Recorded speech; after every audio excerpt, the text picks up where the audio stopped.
வணக்கம் உறவுகளே, எல்லாரும் எப்படி இருக்கிறீங்க? இந்த கீரை எல்லாருக்குமே தெரியும். கொத்தமல்லி. கொத்தமல்லி இலை. இதை எல்லாத்துக்குமே யூஸ் பண்ணுவாங்க இல்லையா?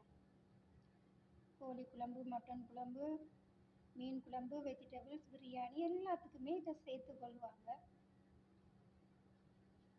இதில் எனக்கு ஒரு டவுட். எல்லா கீரையுமே நாங்கள் கடைஞ்சி சாப்பிடுவோம், துவையல் செய்து சாப்பிடுவோம்.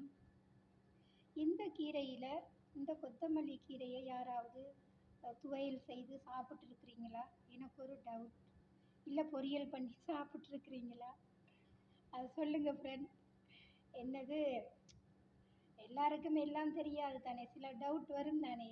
நாங்கள் இதை எல்லாத்துக்குமே யூஸ் பண்ணுறோம். இது சேர்த்தா நல்லா டேஸ்ட்டாக கூடி இருக்கும் கறியெல்லாம். நான் இதில் துவையல் பண்ணி சாப்பிட முடியுமா? சாப்பிட்ருக்குறீங்களா? சாப்பிட்ருந்தா எனக்கு கமெண்ட்டில் சொல்லுங்கள் ஃப்ரெண்ட்ஸ். பிடிச்சிருந்தா லைக் பண்ணுங்கள், கமெண்ட் பண்ணுங்கள், சப்ஸ்கிரைப் பண்ணி சப்போர்ட் பண்ணுங்கள் உறவுகளே.